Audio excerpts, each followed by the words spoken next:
इस्लामाबाद में एक कांग्रेस हुई, हम उसमें आर्मी चीफ ने जो शिरकत की है। अगर आप उनसे पैसे लेते हैं, डॉलर लेते हैं, उसको सेलिब्रेट करते हैं तो उनको वोट का राइट भी दें। पीटीआई के लोग ये कहते हैं कि जितने बाहर से वफद आते हैं उनसे मतलब हमारी मुलाकात नहीं करवाई जाती। पीटीआई के लोग बड़े साधे हैं। पीटीआई के लोग समझते हैं कि अमेरिका से कोई आएगा तो उनकी मुलाकात करवाएंगे। मौलाना से पीछे हट गए पीटीआई की तरफ से। मेरा नहीं ख्याल कि पीटीआई को मौलाना की जरूरत है। पीटीआई सबसे बड़ी जमात है। मौलाना के पास कितने मेंबर्स हैं? कि पीटीआई के अपने अंदर इतनी टूट फूट है। पीटीआई में क्या टूट फूट होनी है? पीटीआई सिर्फ इमरान खान साहब की जात है। आजम सवाद साहब कहते हैं कि मुझे इमरान खान ने टास्क दिया है कि आप मुज़ाकरात करें। उनके बड़े तहफ़्फ़ुज़ात थे और वो प्रेस कॉन्फ्रेंसेस वगैरह करते रहे, एस्टेब्लिशमेंट पे इल्ज़ामात भी लगाते रहे, तो अचानक उनके कैसे कोई इतने हैं कि जहाँ पे वो कुछ कर सकें। पीएमएलएन और पीपल्स पार्टी वो नहरों के मामले में ना एक दूसरे के आमने सामने खड़ी है। वफाक कोई फैसला करता है तो वो बिलावल और उनकी मर्जी के बगैर तो नहीं होती। पीपल्स पार्टी और नून लीग एक ही पेज पे हैं, इनकी एक ही सियासत है। जहाँ पे मुफादात का टकराव है, सीटों की बंदर बांट है, ओहदों की बंदर बांट है, वहाँ पे तो शायद इनमें आपको वो इख्तलाफ नजर आए। बाकी जो कुछ भी हो रहा है ये लोग एक ही पेज पे। देखते हैं आप मियां साहब की सियासत को। मियां साहब को तो इस वक्त सियासत में कोई किरदार नहीं है। साफी हजरात निकाले जा रहे हैं जॉब से। साफियों में कोई कमी होगी? हुकूमत बहुत अच्छी है, निज़ाम बड़ा अच्छा चल रहा है, अदालतें बड़े अच्छे तरीके से चल रहे हैं, मुल्क में बेहतरीन जमहूरियत चल रही है। कैसा लगता है आपको जब लोग तनकीद करते हैं आप पे कि आप पीटीआई के सपोर्टर हैं? अगर कोई मुझ पे तनकीद करता है तो उसमें उसकी राय है, वो उसकी मर्जी है, मुझे तो उससे कोई फर्क नहीं पड़ता। बहुत से लोग क्रश अतर काज़मी साहब हैं, लेकिन अतर काज़मी साहब का क्रश कौन है? मुझे तो पहले बहुत सारे वो लोग दिखाए ना जो मुझे पसंद करते हैं। मुझे तो आज तक किसी खातून का मैसेज भी नहीं आया कि जी आप हैं। Hello everyone, this is Anita Abbasi and welcome to my another episode. आज की जो मेहमान शख्सियत है हमारी, वो सीनियर साफ़ी हैं, दबंग एंकर हैं, तज्जियाकार और ख़ास तौर पर सियासत पर वो काफ़ी महारत रखते हैं, जिसकी वजह से वो जाने माने जाते हैं। और सोशल मीडिया पर वो आज़ादी हक़ राय का इस्तेमाल करते हैं। जी, मैं बात कर रही हूँ अतर काज़मी साहब की। Thank you so much sir for joining me. Thank you. Sir, सबसे पहले मैं जानना चाहूँगी, जो चंद दिन पहले इस्लामाबाद में एक कांग्रेस हुई, हम उसमें आर्मी चीफ ने जो शिरकत की है, उसके बारे में आप क्या कहेंगे? ये जो ओवरसीज की कॉन्फ्रेंस हुई है, जी जी, ओवरसीज ऑब्वियसली ओवरसीज पाकिस्तानी यहाँ पे आए हुए थे और ओवरसीज पाकिस्तानी पाकिस्तान की मईशत में बड़ा इंपॉर्टेंट किरदार अदा करते हैं, वहाँ से पैसे भेजते हैं। हालिया अरसे में पाकिस्तान में इन्वेस्टमेंट आए या ना आए वो तो एक अलग बहस है, लेकिन ओवरसीज पाकिस्तानी तो पैसा भेज रहे हैं, डॉलर्स भेज रहे हैं, और मेरे ख्याल में एक अच्छी चीज़ है। पाकिस्तानी दुनिया के किसी भी मुल्क में उनको अपने मुल्क से मोहब्बत होती है, अपने मुल्क को वो याद करते हैं और वो यहाँ पे आए हुए हैं। अब उसकी एक सियासी साइड ये भी है कि जैसे जो ये मौजूदा हुकूमत ये समझती है कि इमरान खान साहब ओवरसीज़ में ज़्यादा मकबूल हैं तो हम भी उनको इंगेज करेंगे, तो अच्छी बात है। पर मेरा इसमें छोटा सा जो एक चीज़ थी कि जो ओवरसीज़ का वोट का राइट है, अगर आप उनसे पैसे लेते हैं, डॉलर लेते हैं, उसको सेलिब्रेट करते हैं तो उनको वोट का राइट भी दें। अमेरिका में बैठा हुआ, सऊदी अरब में बैठा हुआ जो ओवरसीज़ पाकिस्तानी है वो ईवीएम के ज़रिए वोट करे तो उनको ये सहूलत भी देनी चाहिए। बट सर, पीटीआई के लोग ये कहते हैं कि जितने बाहर से वफद आते हैं उनसे मतलब हमारी मुलाकात नहीं करवाई जाती। खासतौर पर अमेरिकी वफद जो आते हैं वो कहते भी हैं, लेकिन हुकूमत के लोग वो हमसे मिलना नहीं चाहते। इसकी क्या वजह, क्या वाकई ऐसा है? देखिए, पीटीआई के लोग बड़े साधे हैं। पीटीआई के लोग समझते हैं कि अमेरिका से कोई आएगा तो उनकी मुलाकात करवाएंगे। इमरान खान की बहनें यहाँ पे हैं, वो जेल में इमरान खान से उनकी मुलाकात नहीं करवाते। वो रोज़ उनको रोक लिया जाता है, कभी सलमान अकरम राजा को रोक लिया जाता है, कभी नियाज़ुल्लाह नियाज़ी को रोक लिया जाता है, कभी नईम पंजोता को रोक लिया जाता है। तो इमरान खान के तो वकीलों से इमरान खान की मुलाकात नहीं करवाई जा रही, तो बाहर वालों से, आने वालों से किधर हुकूमत मुलाकात करवाएगी। बाकी मसला ये है कि क्या इन मुलाकातें ना करवाने से कोई फ़र्क पड़ता है? फ़र्क तो कुछ भी नहीं पड़ता। अयाज सादिक साहब ने क्लियर किया कि वो अमेरिका वाले नाम नहीं लेते पीटीआई के लोगों का, तो फिर हम कैसे मुलाकात करवाएं? वो ना करवाएं जी, इनको किसने इनके ऊपर जिम्मेदारी डाली है? तो अमेरिका वालों में से अगर किसी ने मुलाकात करनी होगी तो खुद भी मुलाकात कर लेगा। अमेरिकन एम्बेसी खुद किसी को बुला सकती है, तो वो हुकूमत के हाथ में तो नहीं है। जो बाहर से लोग आते हैं वो उन्होंने डिसाइड करना होता है कि उन्होंने किससे मुलाकात करनी है। अब वो यहाँ पे आए थे, जो वफ्द आया था उन्होंने इमरान खान से या उनके किसी रिश्तेदार से या जमात से कोई मुलाकात तो नहीं की, लेकिन जो बर्गमैन साहब हैं कांग्रेसमैन, उन्होंने जाके वहाँ पे फ्री इमरान खान की ट्वीट दोबारा कर दी है। तो जिसको वो मिल के गए थे, तो वो जो बयानिया उनको बताया गया हुकूमत की तरफ से, ऑब्वियसली उन्होंने उसको बाय नहीं किया, और जो हुकूमत को जो चीज़ पसंद नहीं है उन्होंने जाके उस हवाले से वहाँ पे अपनी राय का इजहार कर दिया। जो एक अहम डेवलपमेंट हमें नजर आई, जो जेओआईफे की तरफ से मौलाना से पीछे हट गए पीटीआई की तरफ से, इस पर आप क्या कहना चाहेंगे? मौलाना साहब 1 साल से पीटीआई को ट्रक की बत्ती के पीछे लगा के रखा था और अब यूटर्न अचानक से ले लिया। देखिए, मौलाना साहब अपनी सियासत करते हैं, मौलाना पे फ़र्ज़ तो नहीं है कि वो पीटीआई का साथ दें।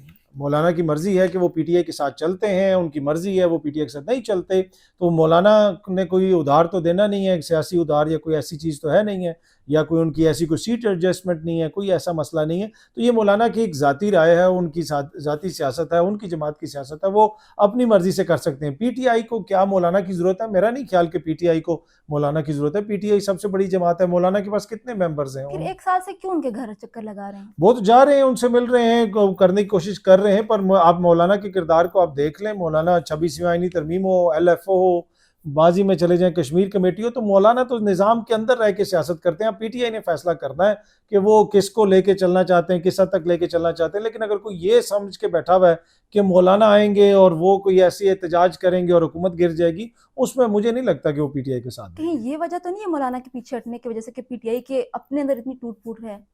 ये एक हुकूमत का बयानिया है। जी। पीटीआई में क्या टूट फूट होनी है? पीटीआई सिर्फ इमरान खान साहब की ज़ात है, बाकी कोई भी नहीं है। आज इमरान खान साहब कहें कि जी अनीता कल से हमारी जनरल सेक्रेटरी है, तो आप सबसे मकबूल हो जाएंगी। तो ये ख्वाहिशात हैं हुकूमत की कि ये हो गया, पीटीआई में वो टूट फूट होगी। भाई इतनी जी। टूट फूट है तो फिर इमरान खान की बहनों को उनको एक्सेस दे दें, मिलने दें, इतना क्या खौफ है? तो वो पीटीआई मसला नहीं है, पीटीआई की जमात कोई मसला नहीं है। जमात इस वक्त इमरान खान साहब की ज़ात है। वोटर जिसको इमरान खान साहब कहेंगे, जिसको खड़ा करेंगे, और ये 8 फरवरी को देख लिया। अब तो बगैर इंतखाबी निशान के भी वो इलेक्शन जीत गए, और जिधर जिधर उन्होंने इलेक्शन लड़ा और जो भी नतायज सामने आया वो सबके सामने, तो वो कोई इतना बड़ा इशू नहीं है। अच्छा, असद कैसर साहब कहते थे कि हम ईद के बाद एक बड़ा ग्रैंड अलायंस अपोजिशन बनाएँगे, तमाम इत्तेहादी जमातें हमारे साथ इकट्ठी होंगी। ख़ास तौर पर ना असद कैसर ने मौलाना के साथ एक बड़ा अहम किरदार अदा किया उनको मनाने के लिए। तो अब क्या असद कैसर साहब फिर मौलाना को राज़ी कर पाएँगे? देखिए, ये वो कहते तो हैं, अभी भी साहबजादा हामिद रज़ा साहब भी यही फरमा रहे थे कि अभी भी चीज़ें कोई हतमी शक्ल जी। उन्होंने इख्तियार नहीं की है, और हो सकता है कि हम दोबारा मौलाना से इंगेजमेंट करें। लेकिन मेरी समझ से बालातर है, बाकी को जो सारी सियासी जमातें, उनकी क्या ताकत है? मौलाना की कितनी सीटें हैं कौमी असम्बली में, या जमात इस्लामी की कितनी सीटें, या किसी और की कितनी सीटें? असल अगर इस वक्त कोई सियासी ताकत है तो वो इमरान खान और उनकी जमात है। अगर वो इतने ज़्यादा एमएनएज, इतने ज़्यादा एमपीएज के होने के बावजूद कोई तहरीक नहीं चला सकते, तो मौलाना के 4 बंदे उनके साथ मिल भी जाएंगे तो क्या फ़र्क पड़ेगा?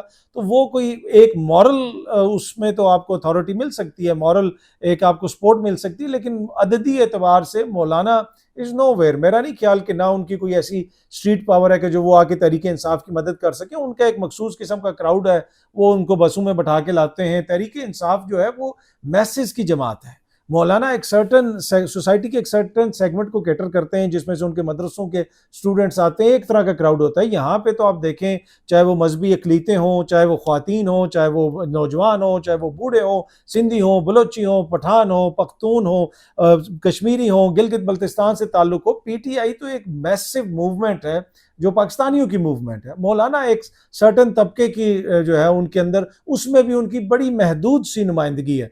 तो वो मेरी नज़र से, तो जो पीटीआई के लोग ये कहते हैं कि जी मौलाना आएंगे तो तहरीक चलेगी, वो मेरी समझ से तो वो सर, बालातर है। आपका पॉइंट अपनी जगह पे ठीक है, लेकिन मैं बात करूँ अगर पीटीआई के अपने लोगों की, तो सलमान अगर मुराजा साहब भी कहते हैं कि इमरान खान से जो लोग मुलाकात करते हैं, वो मंजूर नज़र हैं। यानी कि वो क्लियर कट बैरिस्टर गौहर की तरफ इशारा करते हैं कि उनकी बहनों को मुलाकात नहीं करवाई जा रही, तो फिर गौहर साहब कहाँ से मुलाकात करते हैं? आपके ख्याल में क्या दाल काली है या पूरी दाल ही काली है? नहीं, उसमें देखे ना, ये अगर मिसाल के तौर पे 4 बंदे अंदर गए हुए हों और जी। मिलने के लिए, और 2 को मिलवा दिया जाए, तो अब वो तो ये सारी चीज़ें तो जेल इंतज़ामिया के हाथ में है। ये तो बड़ा एक ईज़ी तरीका है ना। अब एक खान साहब के वकील हैं, उनकी जमात के जनरल सेक्रेटरी हैं, वो उनसे मिलना चाहते हैं, उनको ना मिलवाया जाए, बाहर से किसी बंदे को फ़ोन करके मुलाकात करवा दी जाए, तो एक बदमज़गी तो पैदा होगी, एक शक हो, एक दूसरे पे शक भी होगा। और मेरे ख्याल में शायद यही हुकूमत करने की कोशिश कर रही है। अब ये तो नहीं हो सकता कि बैरिस्टर गौहर कहीं पे हों और उनको अडयाला जेल से कॉल आए कि इमरान खान साहब आपसे मिलना चाहते हैं। उन्होंने ये तो नहीं कहना मैंने नहीं मिलना। किसी को भी कॉल आएगी वहां से तो वो जाके चला जाएगा। और यही लगता है कि हुकूमत की स्ट्रैटेजी है कि लोगों में कन्फ्यूजन पैदा की जाए, किसी को मिलने दिया जाए, किसी को ना मिलने दिया जाए। आज भी जिस वक्त हम ये इंटरव्यू रिकॉर्ड करवा रहे हैं, इमरान खान साहब की बहनों को नौके पर रोका हुआ है। अब कहा जा रहा है कि शायद 2 बहनों को जाने दिया है, एक को रोका हुआ है, सलमान अकरम राजा साहब को रोका हुआ है, नियाजुल न्याजी को रोका हुआ है, फैसल फरीद चौधरी साहब को अंदर भेज दिया गया है। तो ये वो सारी चीज़ें तो हुकूमत के हाथ में है, और जिसकी वजह से यकीनन वो इसको इस्तेमाल करने की कोशिश करते हैं। अच्छा, मुज़ाकरात एक अपनी जगह अच्छी बात है, करने चाहिए, मुज़ाकरात करने चाहिए, सियासत में होते हैं मुज़ाकरात, लेकिन दूसरी तरफ आज़म सवाद साहब कहते हैं कि मुझे इमरान खान ने टास्क दिया है कि आप मुज़ाकरात करें, जबकि सलमान अकरम राजा साहब कहते हैं हमारी ऐसी कोई वो बात नहीं हुई, इमरान खान उनकी अपनी आदम-सवाती की अपनी ख्वाहिश हो सकती है, हमारा इससे कोई ताल्लुक नहीं। तो वो सही कहते हैं, इसलिए कि जमात जी, की लेवल के ऊपर तो जो होगा फैसला वो पॉलिटिकल कमेटी करेगी। आजम स्वाति साहब यकीनन उनका ताल्लुक इमरान खान साहब से है, तहरीक इंसाफ से है, तो उनकी ख्वाहिश होगी कि मैं कोई अपना किरदार अदा कर सकूं।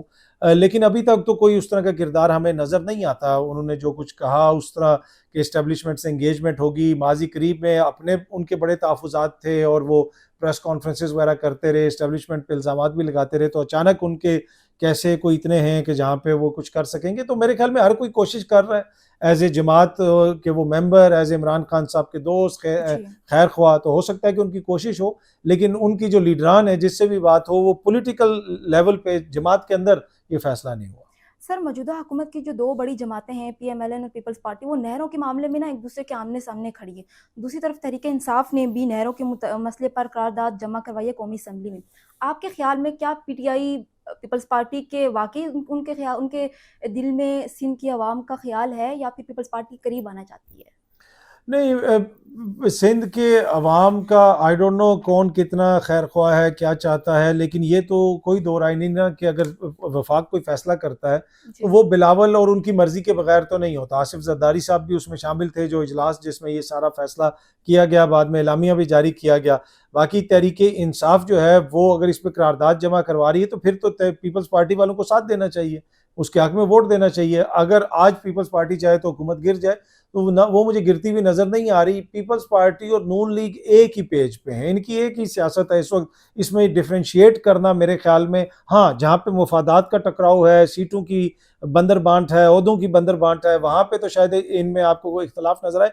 बाकी जो कुछ भी हो रहा है ये लोग एक ही पेज पे हैं।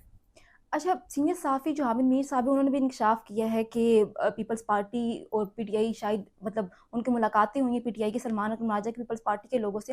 तो क्या सर आपको लगता है कि फ्यूचर में पीटीआई और पीपल्स पार्टी एक-दूसरे के साथ होंगी? नहीं, मुझे मुस्तकबिल करीब में नहीं लगता, ये एक अच्छा, दूसरे की नफ़ी है। आप देख लें कि सिंध में भी फॉर्म 47 की बड़ी बहस है, कराची के अंदर जो इलेक्शन हुआ उसके ऊपर भी बड़ी बहस है, और उसके साथ साथ दीगर जो मामलात हैं उसमें जो कुछ भी होता रहा, 26वीं आईनी तरमीम करके जो कुछ किया गया इस मुल्क के साथ, जिस तरह का ये इलेक्शन करवाया गया या इलेक्शन नहीं करवाया गया वक्त के ऊपर, उस सब में पीपल्स पार्टी का अगर ज़्यादा नहीं तो उतना ही किरदार है जितना नून लीग का है।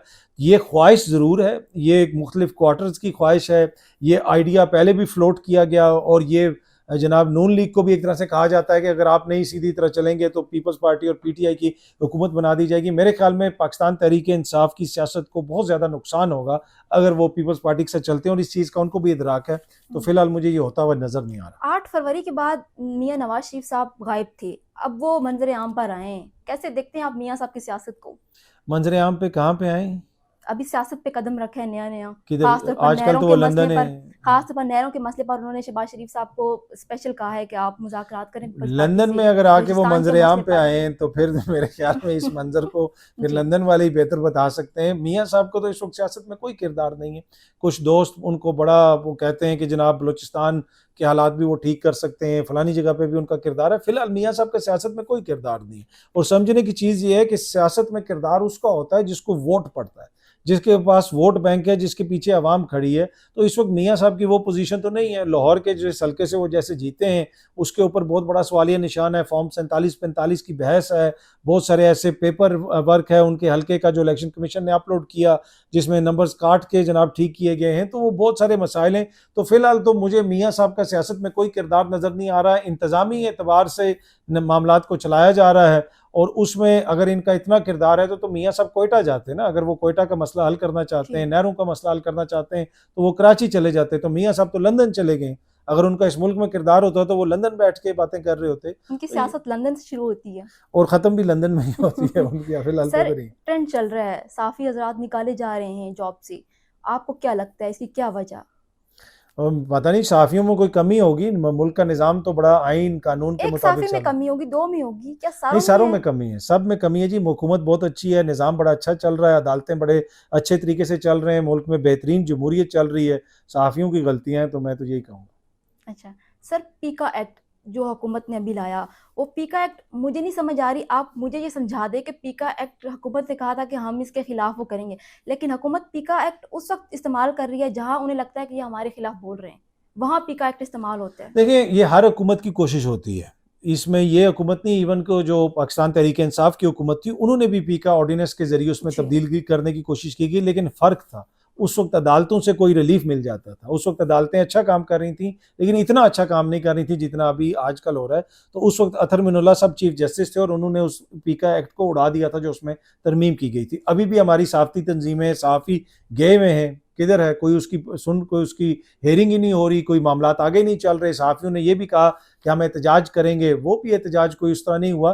तो फिलहाल जिस दौर से हम गुजर रहे हैं, इस दौर के अंदर कोई ये चीज़ एक्सपेक्ट करना कि पीका एक्ट तब्दील हो जाएगा, नहीं, क्योंकि इस वक्त सियासत नहीं हो रही है, इस वक्त इंतज़ामी एतबार से चीज़ों को चलाया जा रहा है। उसमें पीपल्स पार्टी का भी उतना किरदार है और नून लीग का भी उतना किरदार। एक इंटरव्यू में आपसे सवाल किया गया कि पीटीआई ने पीएचडी नहीं की हुई, लेकिन आपने पीएचडी की हुई है पीटीआई में। तो कैसा लगता है आपको जब लोग तनकीद करते हैं आप पे कि आप पीटीआई के सपोर्टर हैं? करते रहे जी, मुझे क्या फ़र्क पड़ता है। और जो मर्ज़ी कहते रहे जी, हुँ। जिसका जो हर किसी की राय है ना। देखिए, मैं सारा दिन बैठ के इस पे तनकीद करता हूँ, उस पे तनकीद करता हूँ। जी। अगर कोई मुझ पे तनकीद करता है तो उसमें उसकी राय है, वो उसकी मर्ज़ी है, मुझे तो उससे कोई फ़र्क नहीं पड़ता कि वो मुझे तो मैं ट्विटर पे जाता हूँ, 100 बंदा 100 बातें करता है, तो वो उनकी राय है, मैं उससे क्या कह सकता तो जब लोग तनकीद करते हैं तो आपकी फैमिली का इस पे क्या रद्द-ए-अमल आता है? क्योंकि देखिए ना टीवी शोज़ पे आप बुलाए जाते हैं, वो आपका अपना एक पर्सनल ओपिनियन होता है, एक तज्ज़ियाकार का ओपिनियन होता है कि वो जो भी अपनी राय दे। हूँ। तो फिर फैमिली क्या कहती है? क्योंकि फैमिली की तो अपनी एक वो होती है ना, राय होती है, आपकी अपनी एक राय होगी, तो घर से क्या तासुर आते हैं? नहीं, नहीं, फैमिली कुछ क्या, फैमिली का जो उनका क्या हुँ। फ़र्क पड़ता है, कोई फ़र्क किसी को। मैं आपको एक बात बताऊँ, एक दिन मैं इधर ही बैठा हुआ था ऑफ़िस में, किसी की मुझे कॉल आई कि जी वो एक सीनियर सहाफ़ी हैं कि वो उन्होंने ये ट्वीट किया हुआ है आपके ख़िलाफ़। तो मैं चाय पी रहा था या कुछ इसी तरह कोई चीज़ थी, तो मैंने उसे कहा कि यार, जब आपकी कॉल नहीं आई थी मैं चाय पी रहा था, उस वक़्त भी ज़ायक़ा मीठा था। आपकी कॉल आई अभी भी मीठा है, मेरी सेहत पे क्या असर पड़ता है? कहते नहीं। तो मैं इतना कोई दिल में नहीं लेता, ना ही मेरी फैमिली को इतना दिल पे लेती है कि कौन क्या कह रहा है। ना वो, हुँ। वैसे भी हमें एक-दूसरे को बर्दाश्त करना चाहिए। देखिए, 100 बातें मैं ऐसी करता हूँ जो लोगों को बुरी लगती होंगी। एग्ज़ैक्टली। मैं नून लीग पे तनकीद करता हूँ, मैं पीटीआई पे तनकीद करता हूँ, पीपल्स पार्टी पे तनकीद करता हूँ, दीगर सहाफ़ियों पे करता हूँ, तो उनको भी तो बेचारों की बुरा लगता होगा, उनकी भी फैमिली है। ये कोई लेबॉरेटरियों में तो नहीं पैदा हुए हुए सियासतदान, कोई तजर्बा हुआ था और सियासतदान बाहर निकल आए थे, उनके भी ख़ानदान है, उन पे भी तनकीद होती है। तो मुझे तो सबसे हैरत अंगेज़ जो पाकिस्तान के सहाफ़ियों की लगती है, ज़रा सी उन पे तनकीद हो, घर तक छोड़ के आएंगे, मैं कोई छोटा नहीं हूँ, मेरे पास ये भी खबर है। भाई, तुम्हारी टोटल इंपॉर्टेंस, मेरी टोटल इंपॉर्टेंस एज ए सहाफ़ी ये है कि मैं इंपॉर्टेंट लोगों के हवाले से बात करता हूँ, इंपॉर्टेंट इवेंट्स के ऊपर रिपोर्ट करता हूँ और न्यूज़ देता हूँ। मेरी ज़ात की कोई अहमियत नहीं है। अगर कोई सहाफ़ी ये समझता है कि उसकी ज़ात बड़ी अहम है, तो वो अहमकों की जन्नत में रहता है और फिर उनको सोशल मीडिया पे वो अवाम जो है वो आईना दिखाते हैं और फिर उनको बुरा लगता है। तो किसी सहाफ़ी की कोई इंपॉर्टेंस नहीं होती। यहाँ पे खामखा सहाफ़ी चौथा स्तून बने हुए हैं, वो जाके कभी आर्मी चीफ को मशवरा दे रहे होते हैं, कभी वज़ीर आज़म को मशवरा दे रहे होते हैं, कभी ऑपोजिशन लीडर को। ये काम सहाफ़ियों के नहीं है। आप इतने इंपॉर्टेंट नहीं है, अवाम इंपॉर्टेंट है, ये जो लोग निज़ाम चला रहे हैं वो इंपॉर्टेंट है। हमने तो इन दोनों को रिपोर्ट करना है। एग्ज़ैक्टली। थोड़ा-सा लाइटर मूड पे जाते हैं, फिर मैं एंड करती हूँ प्रोग्राम को। सर, बहुत से लोगों के आप क्रश हैं, लेकिन मैं अतर काज़मी साहब किसके क्रश हैं? मतलब मुझे कोई पसंद करता है? नो, नो, मैं मेरा क्वेश्चन ये है कि बहुत से लोगों के क्रश अतर काज़मी साहब हैं, लेकिन अतर काज़मी साहब का क्रश कौन है? अच्छा, मुझे तो पहले बहुत सारे वो लोग दिखाए ना जो मुझे पसंद करते हैं। मुझे तो आज तक किसी कोई ने नहीं। कॉलेज की स्टोरी, कोई यूनिवर्सिटी की मुझे तो स्टोरी? ज़्यादा से ज़्यादा एक इस्मतुल्लाह खान है, कोई बाजोड़ से, वो कभी कोई कर देता है या कोई मर्दान से मेरा हुँ। दोस्त कोई कर देगा या लाहौर से कोई मर्द को जो है कोई हाजी साहब। मुझे तो आज तक किसी खातून का हुँ। मैसेज भी नहीं आया कि जी आप हैं। तो मेरा क्रश तो पाकिस्तान है जी, मेरा क्रश पाकिस्तान की जी। अवाम है, मेरा क्रश पाकिस्तान की सियासत है, पाकिस्तान का आइन है और यही इसी क्रश के बारे में मैं सारा दिन सोचता हूँ। मैं कुछ लोगों के नाम लूँगी जिनमें से हुँ। आपने उनमें से एक वर्ड में डिफाइन करना जी, जी, है। करें। सोहेल वड़ाइच साहब, सीनियर सहाफ़ी और तज़कियाकार। इरशाद भट्टी साहब वो इरशाद भट्टी से गैर संजीदा तज़कियाकार। और हामिद मीर।